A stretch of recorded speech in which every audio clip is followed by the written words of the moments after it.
मुझे याद है बचपन में मैंने जब गाया सिंगिंग कंपटीशन में तो मेरा दूसरा नंबर आया, तो मैं निराश होकर घर पहुंचा।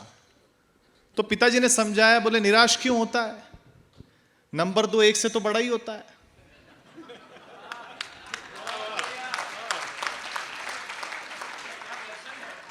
निराश क्यों? मैंने कहा नहीं पापा, मैंने तो बोले टेंशन मत ले, ये बता कि तूने कौन सा गाना गाया। मैंने कहा पापा मैंने गाना गाया और वो पूछो मत आप कौन सा गाया। तो बोले ठीक है तेरा नहीं पूछता हूं, जिसको पहला मिला उसने कौन सा गाया। मैंने कहा उसने गाया ही नहीं, मेरा सुनते ही उसको पहला दे दिया। तो कोई टेंशन लेना नहीं, मैं बस 10-12 मिनट आपके बीच में हूं। मैं जानता हूं आप सब आज आदरणीय डॉक्टर कुमार विश्वास जी को सुनने आए हैं, इसमें कोई दो राय नहीं है, मैं कोई भ्रम में नहीं हूं। बस हाँ देखो, ये जो बेइज्जती का कार्यक्रम कभी कभी होता है ना हमारे साथ, अद्भुत ही होता है। लेकिन मैं जानता हूं, देखिए हर चीज का आकलन अपने आप मत कर लिया करो। जीजा जी बाहर खड़े हैं, उनका मिस कॉल आया, जी कैसे जाती तो बच्चे को चूटियां भर लिया। तालियों के साथ फिर से माहौल बनाइए, तो लड़का डिस्टर्ब नहीं होना चाहिए। नहीं कोई बात नहीं, बस मैं छोटी छोटी 10-15 मिनट का समय मेरे पास है, मैं कोशिश करूंगा आपके चेहरे पे मुस्कान लाने की। निवेदन बस आपसे इतना सा है कि जहां बात आपको अच्छी और सच्ची लगे आप तालियां बजाकर मुझे बताते रहिएगा, क्योंकि ये दो तरफा मामला होता है। बात यहां से कही जाती है, वहां से सुनी जाती है, सराही जाती है, तब यहां से दूसरी बात कही जाती है। क्या बात, बहुत बढ़िया, बहुत बढ़िया। और साउंड वाले दादा से निवेदन है कि इसका ई को एकदम खत्म कर देना, मैं गाता नहीं हूं, पहले ही बता दिया। तो पहली 4 पंक्तियां सुनाता हूं कि तुमको मिल सकता है हमसे बेहतर, तुमको मिल सकता है हमसे बेहतर, हमको मिल सकता है तुमसे बेहतर, लेकिन तुम और हम दो घर मिल जाएं तो कुछ और नहीं हो सकता फिर इससे बेहतर। क्या बात, क्या बात। और मैं फाउंडेशन को इसलिए बधाई देना चाहता हूं कि आज आप कोई भी कार्यक्रम करवा सकते थे, क्योंकि डॉक्टर साहब जितना पेमेंट लेते हैं उतने में तो बॉलीवुड सेलिब्रिटी भी आ जाते।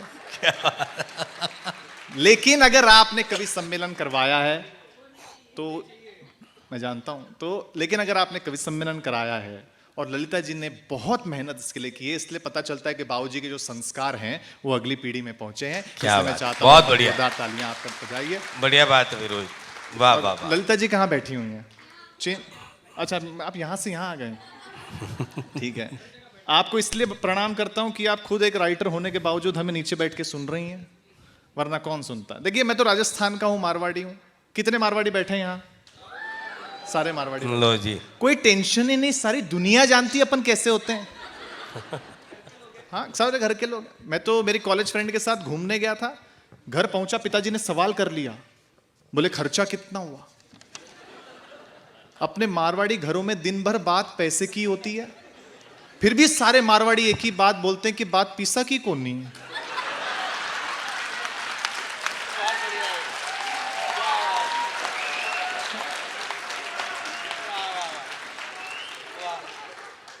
है ना? ललिता जी ने भी फोन करके यही बोला कि पेमेंट का टेंशन मत लो।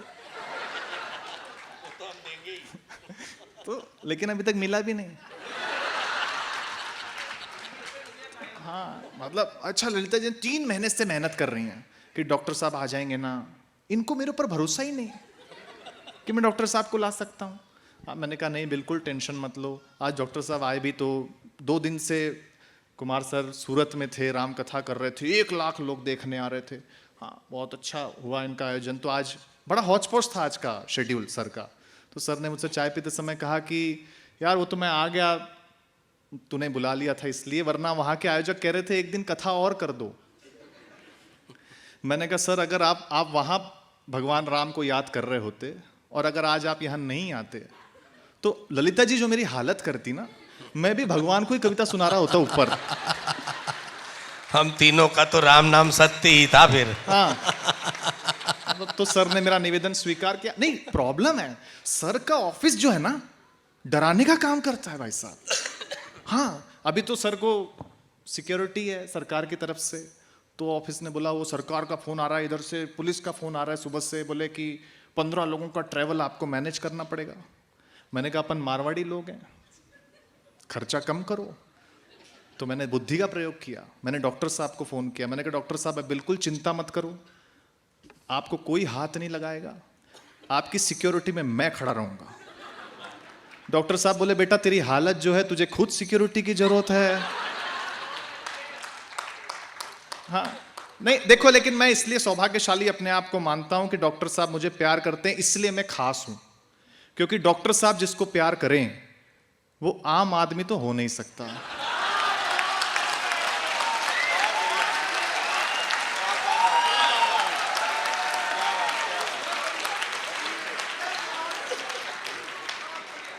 चलो अपना काम तो हो गया, ललिता जी पेमेंट दे देना, मैं मेरा काम तो हो गया। हाँ देखो, अच्छा अभी ललिता जी फिर वही बात बोल रही हैं। देखिए मैं तो आपके बीच आता रहता हूँ, पिछले महीने भी आया चौड़िया मेमोरियल हॉल में, आज भी हूँ। ललिता जी ने उस दिन भी बात कही, अभी नीचे से भी कह रही हैं। सर देखिए मैंने कुछ नहीं कहा, मैडम ने कहा कि आपका चेहरा जो है वो कुमार विश्वास जैसे मिलता जुलता है। हर जगह में जाता हूँ यही होता है, बोले आपका चेहरा जो है कुमार विश्वास जैसे मिलता जुलता है। ललिता जी ने भी यही कहा। फिर मैंने कहा ठीक है मैडम, तो जितना पेमेंट डॉक्टर साहब ले रहे हैं उसका 50% तो दो। बहुत अच्छे, क्या बात है। इतना बोलते ही ललिता जी के अंदर का मारवाड़ी जगह, बोले मैं तो मजाक कर रही थी। हाँ अपना मारवाड़ियों का बात ही अलग है। मैं मुंबई में जहां रहता हूं बहुत सारे मारवाड़ी परिवार रहते हैं। मैं नीचे उतरा, मैंने देखा दादाजी अपने पोते को डांट रहे थे। मैंने कहा दादाजी पोते को क्यों डांट रहे हो? बोले रोहित बेटा अपन मारवाड़ी है ना। मैंने इसको समझाया कि तू एक सीढ़ी छोड़कर एक सीढ़ी चढ़ाकर, ताकि चप्पल कम घिसे। मैंने कहा फिर डांट क्यों रहे हो? बोले 2 सीढ़ी छोड़कर चढ़ने लगा और पजामा फाड़ लिया। वाह वाह वाह, ये भी खूब, वाह। हमारा अच्छा देखो दुनिया, बहुत बढ़िया, बढ़िया रोहित, वाह। धन्यवाद। तूने डायरेक्ट अटैक किया है, मुझे तो इस बार भी तेरा पेमेंट कुछ ठीक नहीं लग रहा। दुनिया में टेक्नोलॉजी कितनी भी आगे बढ़ जाए, दुनिया कितनी भी आगे निकल जाए, हमारे बुजुर्गों के अनुभव से आगे नहीं निकल सकती। हाँ क्या बात, वाह। मेरे दादाजी एकदम जबरदस्त। तो घर पे क्या हुआ, अभी इतनी गर्मी, आपके यहाँ तो क्लाइमेट ठीक है, आज मैं आया, हमारे यहाँ बहुत गर्मी पड़ रही है। तो मैंने एसी चालू किया, एसी चालू ही नहीं हुआ। मेरा दिमाग गर्म हो गया, मैंने इंजीनियर को कॉल किया, इंजीनियर आया, उसने पूरा एसी खोल लिया, सब चेक कर लिया, 2 घंटे ठीक ही नहीं हुआ। इतने में दादाजी कमरे में आए, पूछा क्या हुआ? मैंने कहा एसी ठीक ही नहीं हो रहा, इंजीनियर 2 घंटे से चेक कर रहा है। दादाजी ने कहा बेटा एक बार रिमोट का सेल भी चेक कर लेता।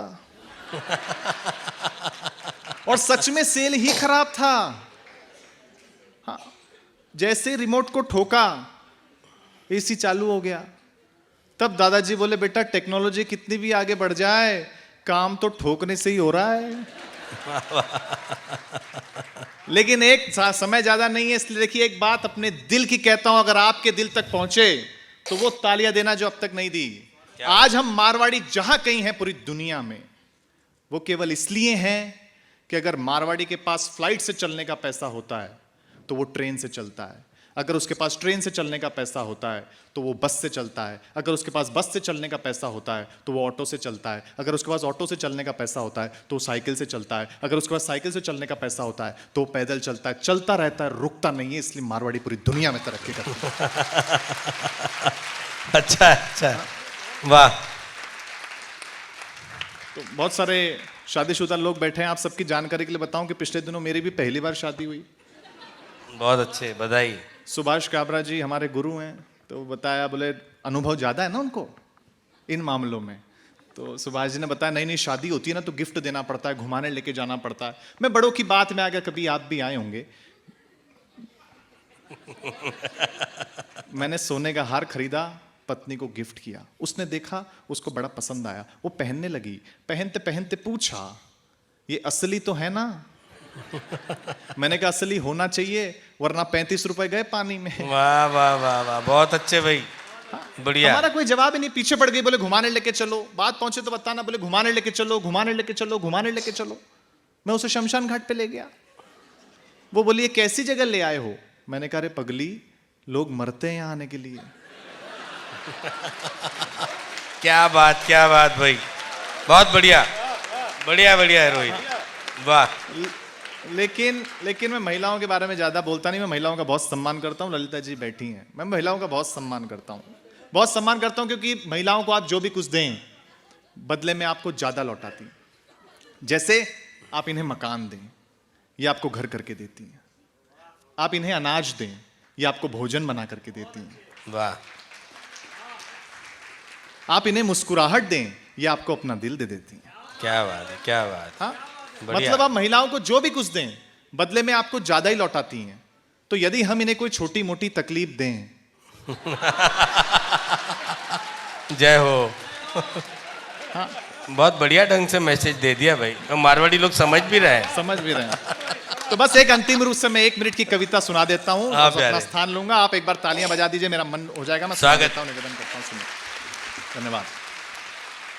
एक दिन कृष्ण भगवान मेरे सपने में आए। बस मैंने वो, क्या आप क्योंकि हाथ से सुनना पसंद कर रहे हैं इसलिए सुना रहा हूँ। केवल 1 मिनट की कविता, छोटी सी है, तो आपका ज्यादा समय नहीं लेना चाहता हूँ। एक दिन कृष्ण भगवान मेरे सपने में आए, बातचीत की, एक एक पंक्ति पर आपकी दाद, आपकी तालियां मिले। निवेदन करता हूँ, सुनिए कि हे कृष्ण, आप इस कलयुग में आके तो देखो।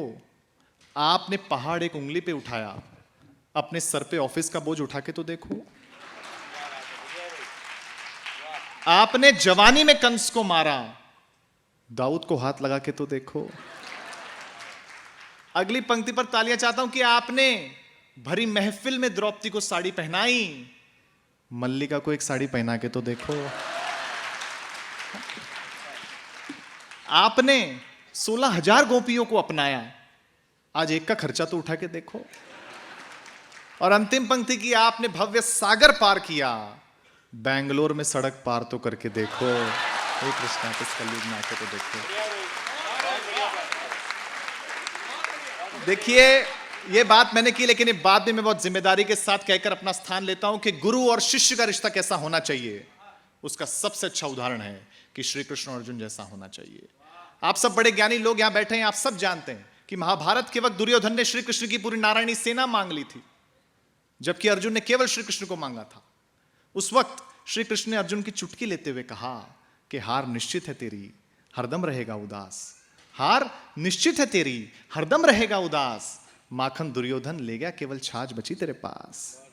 इस पर जो जवाब अर्जुन ने दिया, अगर आपको लगे रोहित शर्मा ने ठीक ठाक काम कर दिया तो मुझे तालियों से विदा करना। श्री कृष्ण ने कहा हार निश्चित है तेरी, हरदम रहेगा उदास। माखन दुर्योधन ले गया, केवल छाछ बची तेरे पास। इस पर अर्जुन ने कहा हे श्री कृष्ण, जीत निश्चित है मेरी, दास रह नहीं सकता उदास।